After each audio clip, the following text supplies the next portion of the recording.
AutoFest, Hot Import Nights, OC Block Party, The Dub Show, the Lowrider Super Show, SEMA in Vegas, and also the LA Auto Show. Stop by the Al and Ed's Auto Sound booth and see our friend Alden Allen, the event coordinator and social media specialist. Check out Al and Ed's Auto Sound website at www.al-eds.com or call 888-900-8800. Al and Ed's Auto Sound. Big bump. Del Walmsley here. The first thing you're going to have to learn is that until you stop expecting our politicians or anyone else to change your life isn't going to change. The only person who can change your life is you, but you need to know how. Listen to my show, the Del Walmsley Radio Show, where the hype ends and the help begins. Right here on KCAA, now broadcasting on 1050 AM, 102.3 FM, and 106.5 FM, the stations that leave no listener behind. Inland Body and Paint is a family-owned and operated fleet collision and repair shop that's proud to live in and help our community. Bring your heavy-duty trucks and or equipment to their Fleet Collision and Paint Center in Fontana for expert collision repair services. With 35 years of experience, you're sure to receive quality workmanship at an excellent price from Inland Body and Paint Center.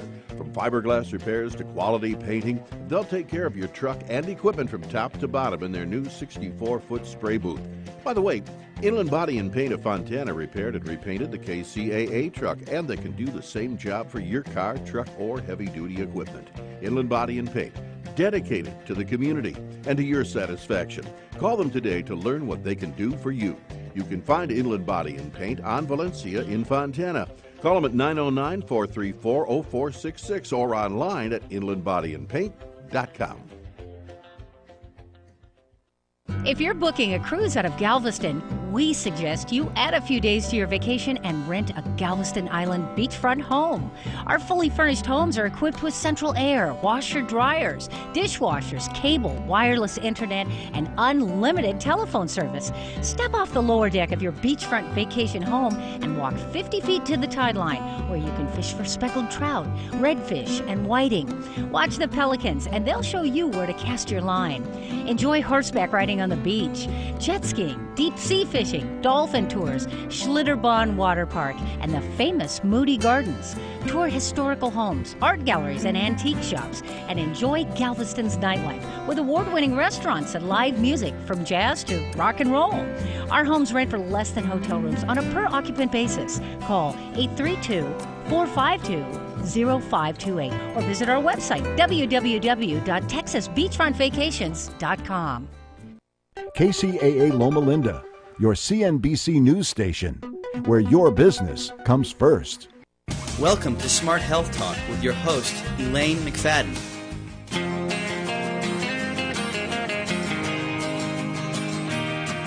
Take a walk on the wild side, where the birds and the bees survive.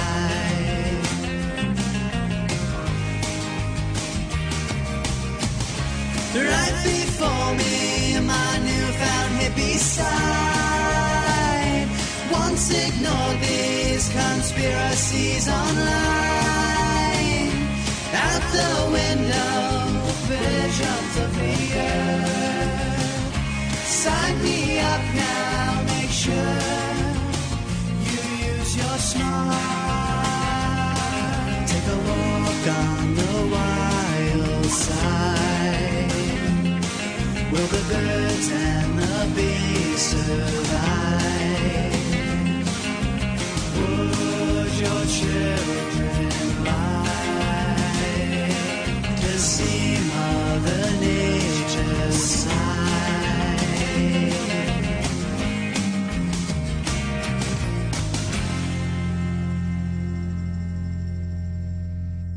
Welcome to Smart Health Talk with your host, Elaine McFadden. Well, welcome everyone to Smart Health Talk radio show, and we have a really great show planned for you today, full of all kinds of important information on ways that you can help protect your own health and the health of your family. And I think, that's really a top priority with most of us. only some of the ways that we choose to protect our family may actually be hurting them at the same time. And I know that sounds crazy, but unfortunately that's true. And the reason is because a lot of corporations like to lie to us.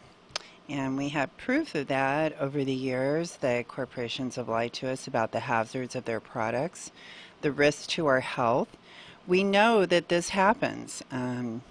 A long, long history of that happening. And not just that, but there's groups out there called the Merchants of Doubt. Yes, the Merchants of Doubt, everyone.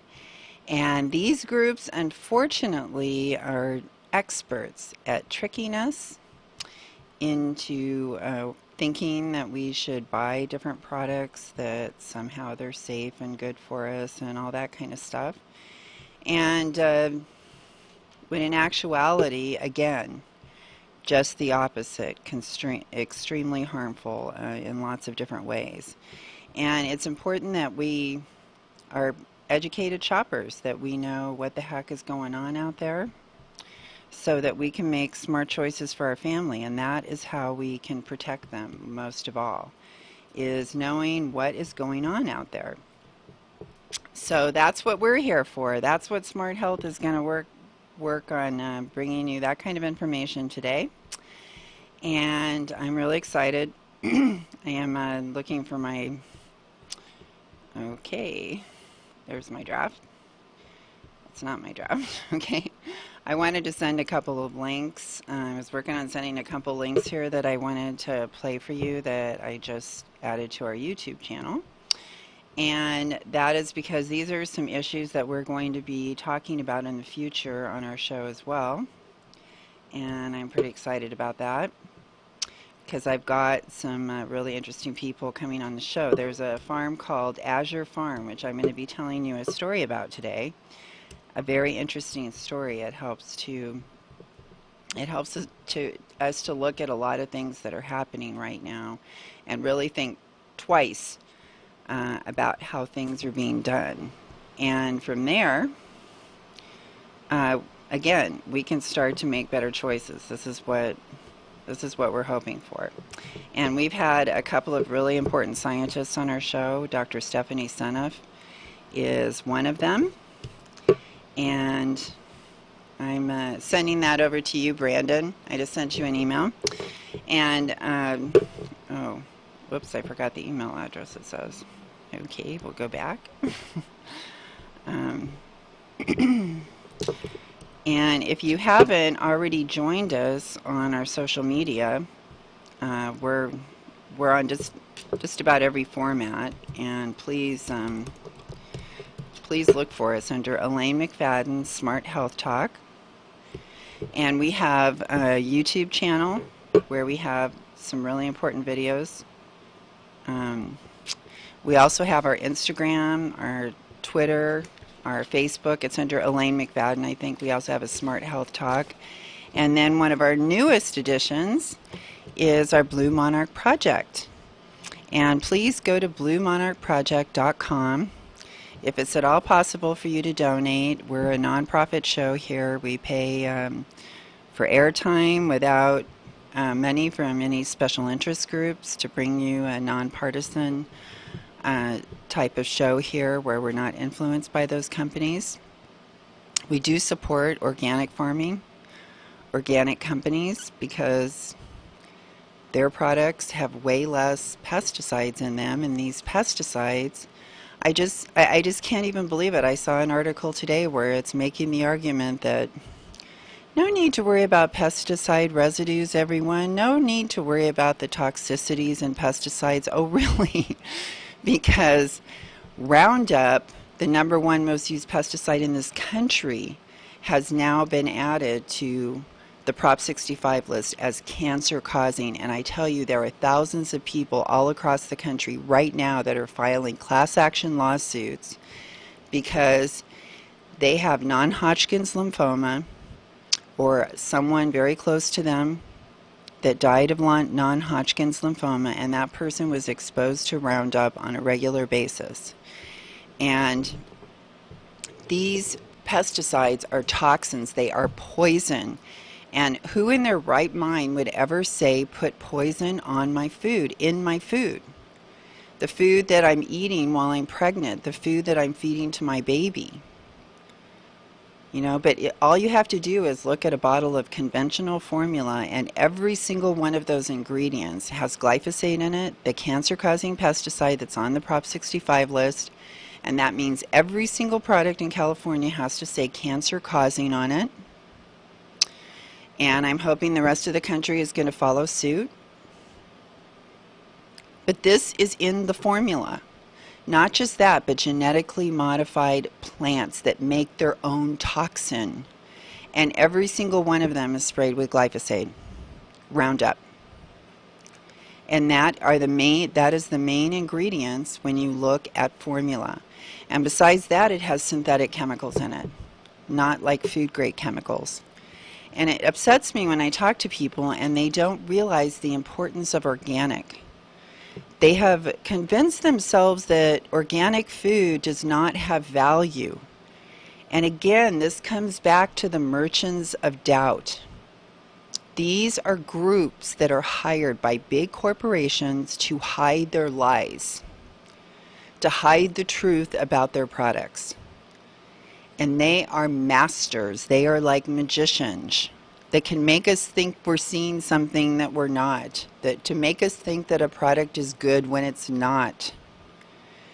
And I'm asking you to please try to open up your eyes and kind of get past all this and accept the fact that organic has way less pesticides. And even if they say, oh, that has pesticides on it too, these pesticides are like vinegar.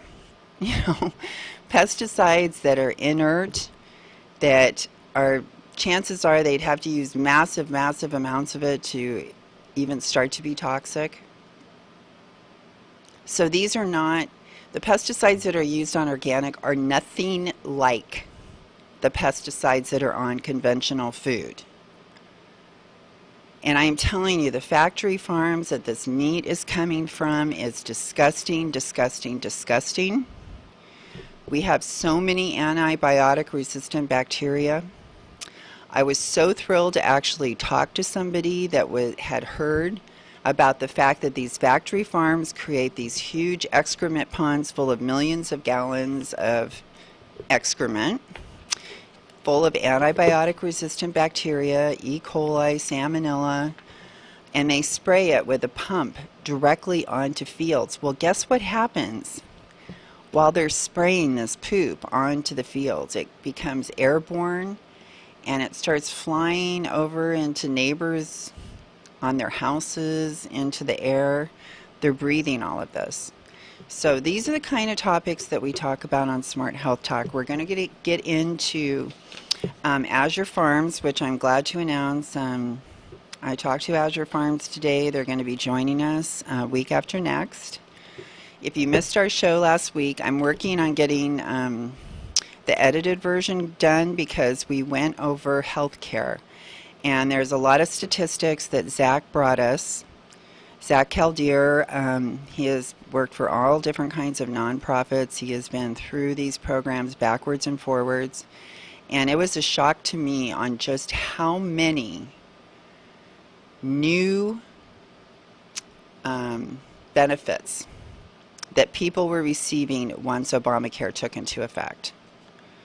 I mean, there were so many people being excluded, pretty much given a death certificate by these insurance companies who were playing God with our lives, deciding who gets to live and who dies, by denying them treatment, by denying them drugs, by saying you don't have enough money, so you have no insurance, so too bad, you're on your own. And then what happens? Then, you know, they come to anyone that will help them, begging, because it's their life. And so then they come turn to their relatives. And that's what, you know, that's what happens. It's a trickle-down effect. But there are ways that we can do healthcare. Other countries are doing it very efficiently. As much as the merchants of doubts out there try to make you think that these other healthcare systems are deficient, are slow, are less than up to par. Anybody within that system can go outside of it. They can go to a private insurance company. They can have top of the line doctor, pay all kinds of money, get the bestest treatment out there. Those are all still options. No one is stopping anyone from having that kind of care. But every single person, and I will say this over and over and over again, every single person that is not covered by health care is one person too many. And we need to start realizing that, because we are pretty much pointing to somebody and saying, you don't get health care, and if you live or die, we don't care. It's, you're on your own. When we should not, we live in a powerful country, a rich country. There is no reason that this should even be happening.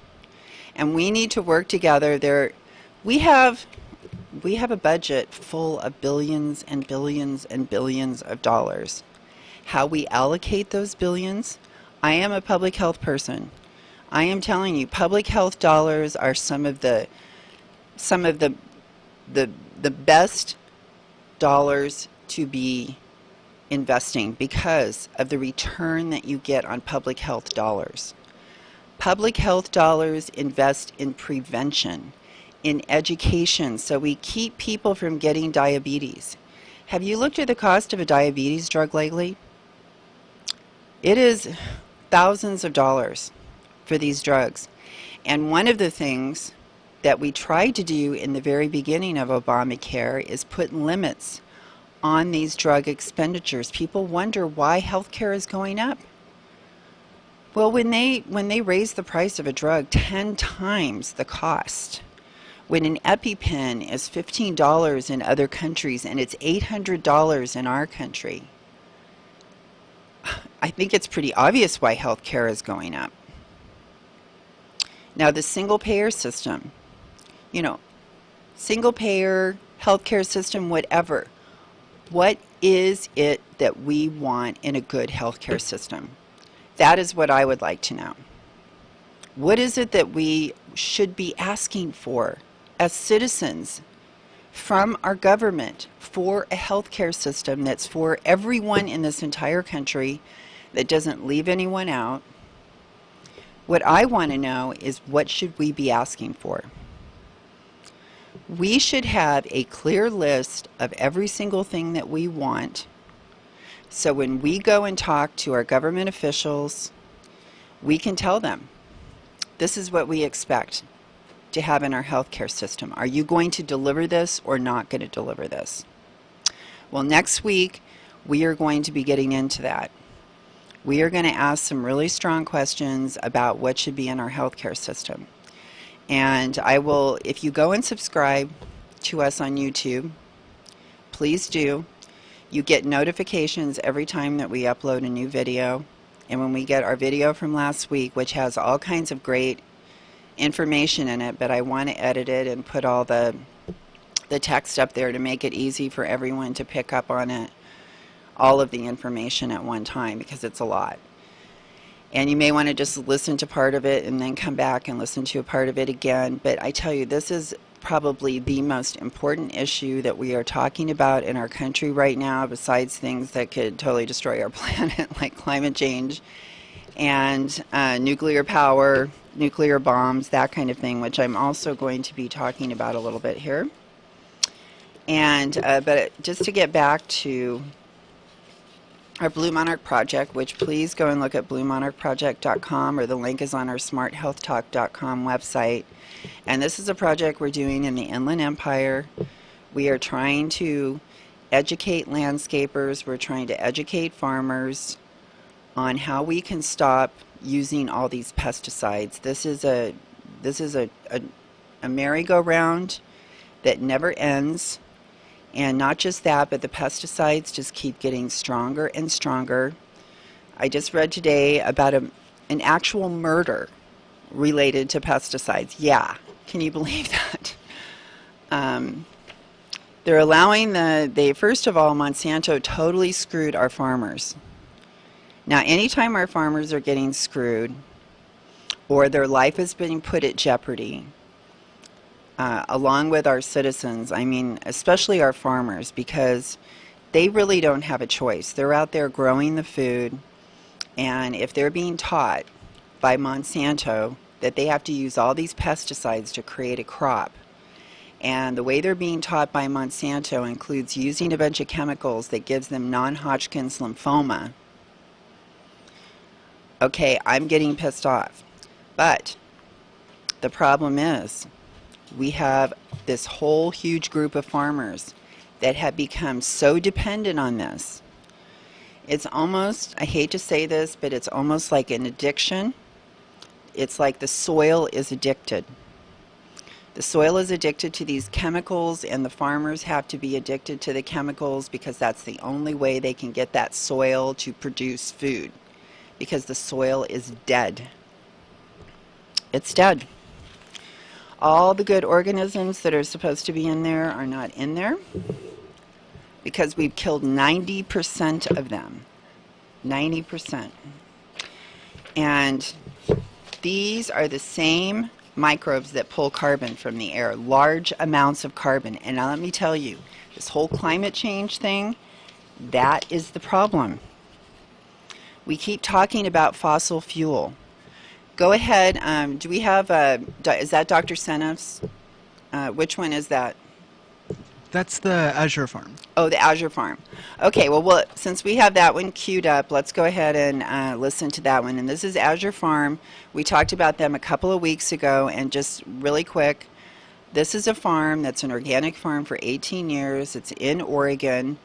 They have some fields that they have weeds on, and the neighbors started complaining, saying that they were creating seeds that were contaminating their fields, and that they should spray glyphosate on those fields. That is Roundup glyphosate to get rid of these noxious weeds, and like that is the solution. Well, guess what? It's not the solution. Doing that actually makes Roundup resistant weeds. It makes the problem worse, and it now makes it so that that farm on those fields especially are not organic anymore after 18 years of being organic.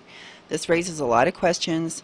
The power of these weed abatement departments to come and forcibly tell an organic farm they have to spray a pesticide that makes them not organic anymore. Do they have the power to come and forcibly do that with another company and then charge them for that, which is what they threatened to do to this farm? These are the kind of people, when you listen to this video, these are the kind of people that are behind organic farming. These people have ethics. They are good people. They are not out to rip the customer off. They are out to produce a safe food that's full of nutrition and health for people. That is what they're all about.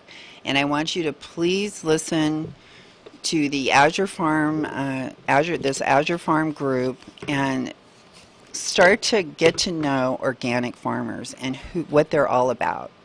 Because these are the people, when we say organic is not safe, it doesn't have low pesticides, it's a lie, it can't be trusted. This is who we're insulting in the process, and I just don't believe that they deserve it, because they're the ones that are actually trying to bring us safe food. So go ahead, Brandon.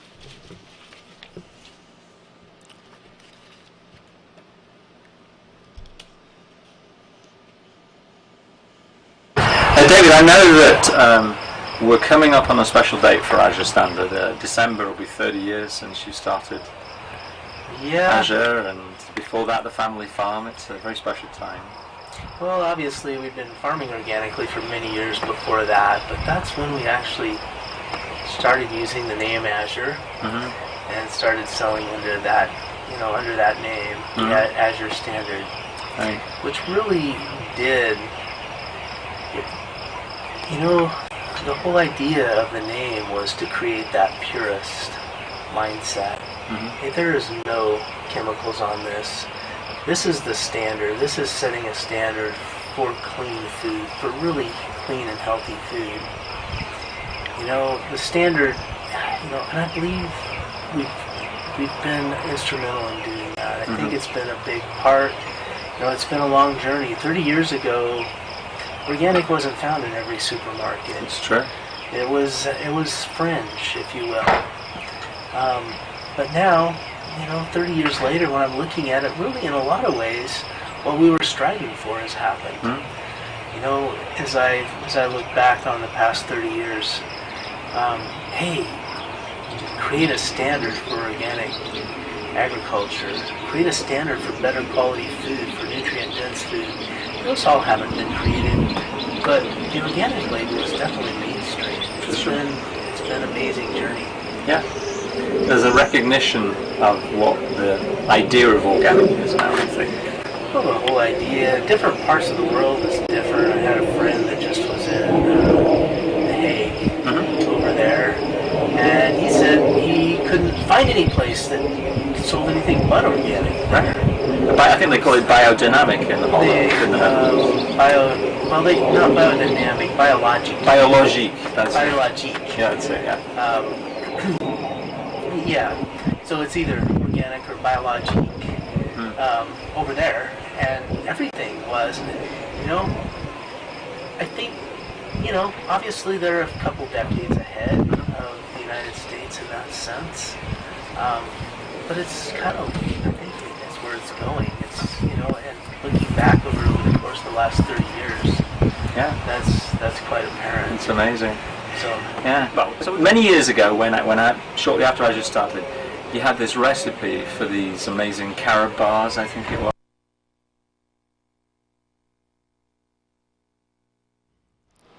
Hello? Yeah, okay, so that was... So it's a lovely summer evening here at Azure Farm, and David and I thought we'd just chat a little bit and share with you some of the things we're doing at Azure. Now, I know that recently there's been a lot of news in We're still listening to Azure Farms, everyone. Keep listening. Weed management over there, and so, you know, we don't like to dwell on the negative side of things, but we thought we'd just talk for a little while about the outcome of that. So, David, you know, we posted a video there on our Vimeo channel and shared it with a few of our customers, and I believe the last count, Sherman County had about 57,000 emails in support of us. And I know you'd said the last you'd heard that the most they'd had for any other issue was about 5 emails, so it's something like kind of closed them down, you know. So tell us where we are today, 25th of May, 2017. Where are we at with the county and with the weed management?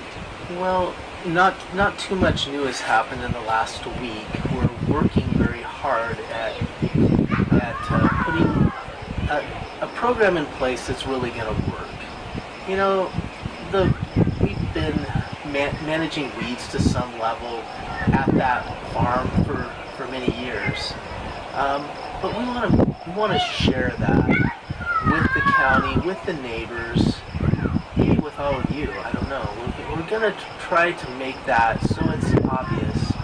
And, you know, and there's a lot of really good ideas that can be had through organic farming. You know, organic farming, it's a whole different thing. You know, conventional farmer, they just go out and you know, it's all figured out for them, and you just spray this stuff. You know, that stuff is what poisons our bodies, destroys our health as a people and as a nation. And we don't even want to think in those terms.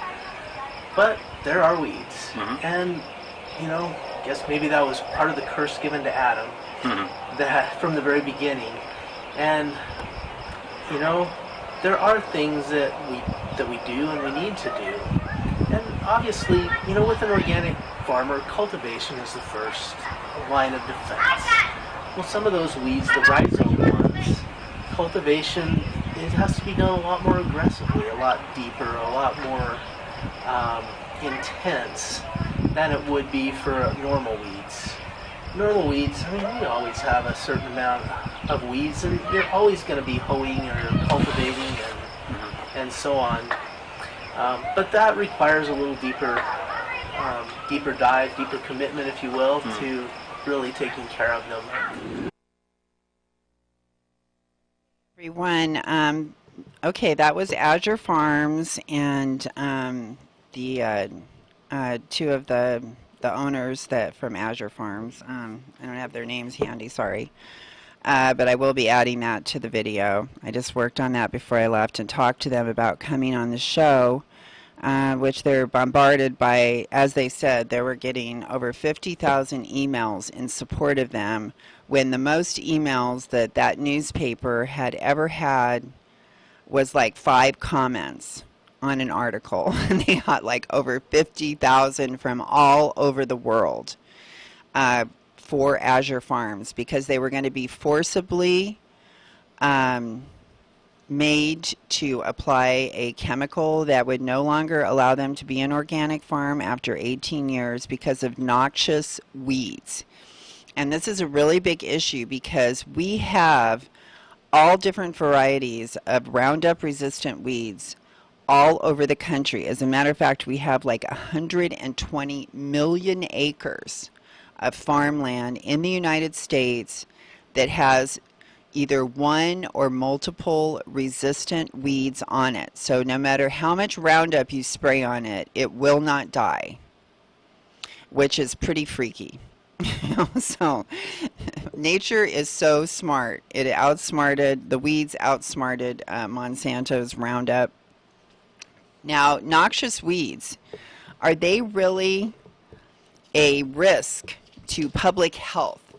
Because that's actually, weeds are classified as noxious when they are prone to spread, are difficult to control, and pose a public health or economic threat to citizens, public lands, and or farming and ranching operations. So, you know, this whole sentence right here is kind of scary to me, because it's like we're saying that weeds can become a public health threat, and that this sentence right here, when it is giving power to the weed abatement councils, departments, it is pretty much saying that they can make a call that these weeds, these noxious weeds, these horrible noxious weeds, have to be eradicated, and that they are posing a public health threat, an economic threat. So we have this organic farm that has a couple of acres of where they just kind of, you know, probably let it go a while, letting it rest for a while, not farming it so that it could recoup and become healthy again, which is actually a good farming practice. People are claiming that the seeds are going into their land. Well, if you listened at the end there, they were talking about having to go deeper. So they're being pushed to till even deeper into the land and to get to the roots of these plants. Well, we've had some really interesting guests on Smart Health Talk in the past, and I shared some ideas that I had on what they could do, and I think that this is actually a huge opportunity, because with Azure Farms and this whole case, we have a chance to really examine this situation. The power of the weed abatement department to come and force anyone to spray Roundup on their land, around their home, whatever, and then make you pay for it if they decide. And the whole issue of weeds, like, you know, how bad are weeds? When do weeds become a public health threat? When do we need to spend extra money to take care of them? I think a good weed abatement program is probably a good thing, but it's all in how you do it. And some of our guests in the past had some really great ways that they were dealing with weeds. And one of them was our goat group, where they have goats. It's kind of rent a herd of goats, and they take the goats out there. They put up an electric fence so that they don't leave. They have like a little trailer. Someone stays there with them. At nighttime, brings them in at night somehow, or just watches them. They have a system that they do. But these goats, man, they will go up on hills like you would not believe, steep hills. They'll eat weeds that are, you're just like, no way can that goat eat that weed, but they will eat the weed, okay? prickly weeds. And if you time it right, they eat before the seeds form. They eat all the way down to the roots, And after 3 or 4 years, the weeds won't even come back again. They start each year, there's less and less weeds because of the goats. And they poop and they step on it, and they actually fertilize the soil at the same time, making it even better. But get rid of those weeds. And timing has a lot to do with it. And an imperfect, Epitaph for a Peach is a book that talks about working with the seasons, knowing when, before the weeds turn to seed, that's when you till them under. So working with the systems. Then I also talked to Dr. Jonathan Lundgren. He's been the guest on our show. He was a USDA scientist. He received honors from the White House. Unfortunately, he was suspended from his job for trying to tell everyone that 1 part per billion of pesticide kills bees, kills butterflies, and oh yeah, maybe it kills us too. Because if it kills the bees and the butterflies, to me that's kind of the canary in the coal mine. And if it's killing the bees and the butterflies, then it's probably killing us too. And the makers and the USDA felt so threatened by Dr. Lundgren, they suspended him because he was telling the truth. And at 1 part per billion, it really raises all these questions about these pesticides, which they should be raised. And we're finding out more and more that all the lies that are being covered up, DDT, they said that was perfectly safe. It wasn't, okay? PCBs, they said it was perfectly safe. It wasn't. Cigarettes said it was perfectly safe. It isn't. These pesticides that they have allowed, now this whole thing with climate change and the Paris Agreement, I do have some different things that were said by President Trump that aren't necessarily correct. And EcoWatch did a really great job of kind of breaking these down. And that is, hopefully I can read this since my printer is not working really good. I'm going to read these off. And the thing is, what I want you to keep in mind is that climate change and farming are directly related. This is the key. We have already promised so much fossil fuel for the future. We're going to just keep, our usage just keeps increasing because developing countries are using more and more countries. We have used more than anyone else in the world, and that's how we got rich. And as a result of us and all the carbon that we created in the air, there are people suffering and dying around the world because of our carbon, because they now have drought, they can't grow crops, they don't have water, and that is our fault. Now, what kind of responsibility we take for that, I don't have the answers for this. We have to start doing some soul searching as a country. And I know that there are a lot of people, a lot of corporations that are stepping up and they're saying, we're going to do everything we can to reduce climate change. There's something called a LEED program, L-E-E-D, and that is where corporations, they go through their whole operating procedures and they find ways to save energy, use less energy, incorporate green energy, solar, and all of that. Good news is that we have more and more corporations jumping on the LEED bandwagon for reversing climate change. Another thing that I learned about that I'm researching for you guys, I'm not quite sure. It's called biochar, and somehow you're able to turn things into charcoal. They're carbon, and you turn them into charcoal, and then they store in the soil for like 35 years when you heat them to a certain degree. Now, I'm not sure if that's useful or not. Burning different things, maybe instead of burying it, burning it and turning it into this carbon product that actually nourishes the soil at the same time might actually be a good thing instead of releasing methane from the landfill into the air. And we know that the nitric oxide is like way more worse than CO2 and how much damage it does in the atmosphere. And we have, as a result of climate change, we're not looking at the big picture here when it comes to climate change. Air pollution, ocean acidification, air pollution alone causes billions and trillions of dollars. It costs us worldwide. So when we ease off on these regulations and we make it easier to put more carbon and pollute more of the air, the side effect is that we increase our healthcare dollars. So it's like a balancing an equation is what we're trying to do. And if we're going to release more and more of this pollutants into the air, more people are going to have asthma. More people are going to die because people die of pollution. Thousands of people every year are dying from air pollution.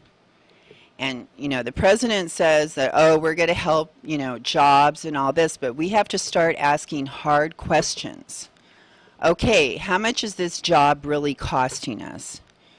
Okay, we get one job over here because we've eased up a regulation. We're allowing more toxins in the air. But how much did that job really cost us in all the other things that are going to happen because of what that job is all about, what that job is doing, what that job is adding, the burden that it's adding to our atmosphere, to our environment? We really need to start looking at the jobs that we're creating. Are they jobs that we're getting the most benefit from? Why are we not training coal miners in green energy? Why are we not retraining them? There's all kinds of great programs at junior colleges and you could be making $50 an hour. I'm going to keep saying these things because I think they're the answers. Okay, now to the Eco Watch, some of the things that were said by President Trump about the Green Climate Fund. He said it was a $100 billion fund. It's actually like a $10 billion fund. It has no desire to be a $100 billion fund. And that $100 billion figure comes from the amount that developed countries have collectively committed to mobilize annually for developing by 2020 through a process unrelated to the Green Climate Fund. There has never been an intention for the Green Climate Fund to be a $100 billion fund, so just forget the $100 billion. Trump said U.S. funding for the Green Climate Fund represents a major portion of the country's already massive foreign aid payment. Reality. The U.S. contribution to the Green Climate Fund represents 0.00559% of U.S. GDP, and total poverty alleviation focused foreign aid is just like 0.8% of the federal budget over the past several years. All right, and I'm sure that when we're helping to alleviate hunger in other countries, part of that food that's being sent is probably from our farmers, and it's probably excess food that we're paying for, so we're probably helping our farmers in the process. I'm sure that there's some win-win situation in there. Now, Trump said the budget for the so-called war on terror was rated to pay for the U.S. contribution to the Green Climate Fund. So, in other words, we're taking money away from keeping America safe. The reality, when a statement is so far from any basis in fact, it's hard to rebut. Funding for the Green Climate Fund comes from U.S. taxpayers who overwhelmingly support action on U.S. contributions, have come from a line item under the Department of Treasury and discretionary funds from the Economic Support Fund, so nothing to do with the war on terror. Okay, and I think most people in the country do support trying to prevent climate change. Not just them, but major corporations. And you know what? Major corporations benefit in lots of different ways from this whole green. Remember I told you about the LEAD program That is for corporations, for companies to start converting to more green energy. Well, they are saving money in the long run when they participate in this LEED program, because it's saving them money because they're turning to green energy instead of energy from coal and oil, which we should be getting away from. We have now had a green light to go start drill, baby, drill in the Arctic. They could not stop the leak in the Gulf when we had warm water to dive into. What is going to happen when we have hundreds of feet of ice, cold, freezing water to go plug some hole? I just don't see it happening. And why are we so dependent on oil when we have all these alternatives that we could be turning to instead? You know, they actually destroyed Jamie Curtis, the actress Jamie Curtis, was the last person to own the first electric car that they forced every owner to give up their electric car so they could go and destroy it. And Jamie Curtis kept hiding her electric car so they couldn't find it. Well, they eventually found it and they took it. And there's a book called Who Destroyed the Electric Car? The oil companies have been slowing the solar process, the electric car process. They've been doing everything to stall. This is exactly what the pesticide companies do. And all of these companies that are polluting, they stall in court so they can keep on doing business as usual. In the meantime, poisoning and polluting us. The murder that I mentioned earlier that was related to pesticide, it was because Monsanto said that they made these new seeds that were resistant to 2,4-D. That 2,4-D is what we used in Agent Orange that we used in Vietnam. Agent Orange, okay? It's supposed to be missing the dioxin, but it's like nasty stuff.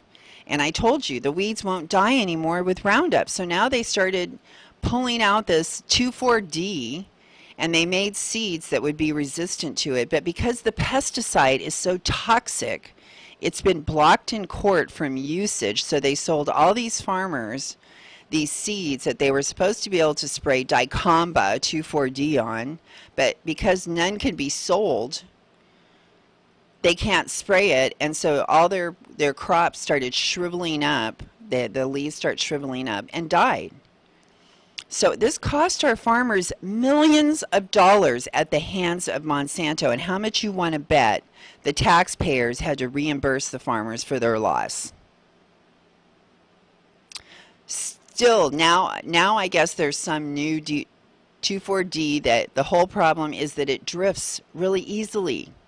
And people had some sitting in their barn, and they said, I'm going to use the old stuff. And then it was drifting onto other farms, and other people's crops were dying because they're not resistant to that dicamba, and it was killing all their plants. It kills anything it touches. That's how toxic this stuff is. But yet there are plants that they can build that won't die, no matter how much you put on there. That is freaky. I don't want to eat that. I don't want to eat that food. No, thank you. And all your wheat, your beans. The beans, I just listened to a seminar today. The beans are some of the worst, because the conventional beans, because they're spraying them all with glyphosate, the Roundup, which is cancer causing, right before they harvest them. Beans, wheat, oats, grains, all these different kinds of things. And that is why Azure Farms, that we just listened to earlier, is so important, because they're one of the biggest organic wheat suppliers in the country. Bob's Red Mill, and there's another brand too that they supply. They are one of our biggest organic farms in the entire country, Azure Farms, and that they were determined to destroy that organic farm so that it could not be certified organic anymore. That is really sad. So they try to say that The U.S. is the largest contributor to the Green Climate Fund. The reality is Sweden, for example, contributes far more per capita than the U.S.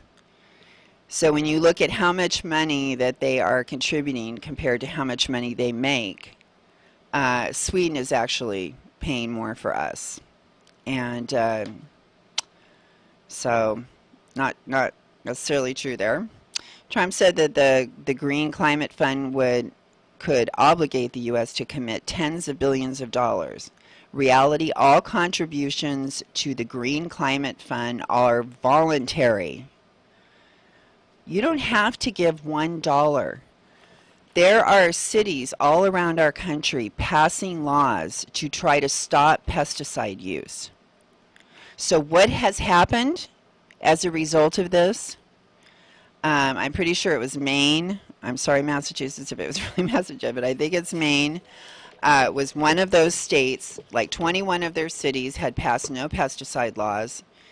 So what happens? The governor and the legislators, the Republican legislators, decide to pass a law, introduce a law. I think they lost. I'm pretty sure they lost. It didn't work. But they have been introducing these in other states as well, because other cities are passing no pesticides. They're passing a law that bans the ban. So they're banning the ban in all these other cities. The thing is, this is not really a ban. Just like we're not committing billions of dollars to the Green Climate Fund. It's like, hopefully we will contribute. But no police are going to come and arrest anyone or sue us or anything like that. Just the same as these cities that passed these laws, there was no police, no enforcement. It was kind of a pact. Remember how people used to like give their word? You know, like, and that actually meant something? Well, imagine that. People still believe that something like that could exist. So they pass on their word, and that I will try to meet these goals, an effort to try. We can all do this. And let me tell you, organic farming, I have a picture here. I'm going to add this to one of my videos. It's such a cool picture because it shows how carbon comes down the plant. It's sucked up by the plant. It travels down the stem of the plant into the soil. And this is where all these really cool fungi and these other microorganisms, especially the fungi, do their magic in the soil with this carbon. They keep it in the carbon, they lock it in there, and then they give it to the plant so the plant can grow and become strong. What a great system. But not when you spray Roundup on the soil and kill these good guys that live in the soil and are pulling the carbon from our air and locking it in the soil, reversing climate change. And this is what I'm disappointed about. I am extremely disappointed that we are not talking more, number one, about organic farming as the number one way to reverse climate change faster than anything else we could possibly do. And it's something that every single person out there, whether you go to a farmer's market and buy directly from a farmer, organic produce, stop buying all this processed crap that's making you fat, causing you to have disease. Instead, go for the real, fresh, organic stuff from a local farmer. Let's stop giving our dollars to these big corporations that don't give a heck about us, that don't care about our health. Cheerios. Cheerios had over 1,000 parts per billion glyphosate in Cheerios. Big freaking deal they don't have GMOs. It's all a marketing ploy, and every single one of their other Cheerios have GMOs in them, except the one. But it has over 1,000 parts per billion. 1 part per billion kills the butterflies and the bees. At 1 part. We have over 1,000 in Cheerios, part per billion. And you're eating a whole bowl, that's a lot of glyphosate. Plus multiple GMOs in other products along with the glyphosate. It's in breast milk. It's in the formula. But we can avoid this when we buy organic. We can change our whole country where we don't even have to worry about this anymore. Every time we give our dollar to these corporations, we make them more powerful. When we give our dollars to local farmers, we keep the money in our community, we give it to the right people, these other companies will shrivel up and die when we don't give them our dollars. That's how it works. So we need to take our power back, everyone, the power of our dollars. And I just want to thank you so much for tuning in to Smart Health Talk Radio Show today. I hope you learned something. I hope you're going to take this information and use it to protect your family and yourself. I don't want you getting sick. I don't want you getting cancer or diabetes. I want you to live a long, happy, healthy life. Please take this advice. Give it a try, everyone. Go and find our 10 Smart Health Talk resolutions on our Smart Health Talk website. We have lots of great links right on our homepage. And find us on social media, everyone. Elaine McFadden, Smart Health Talk. Join us next week when we talk about single-payer system. We're going to get into the nitty-gritty of that. We're going to find out what we should be asking for in a health care program. We're going to talk about that next week. All right, Elaine McFadden, your host here, saying goodbye. Please buy organic, everyone.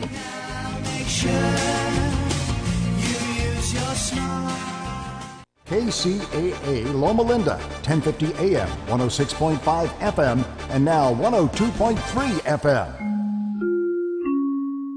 Minnesota is the healthiest state in America for senior citizens. That's the bottom line of a new national survey that focused on the state's high scores in health care.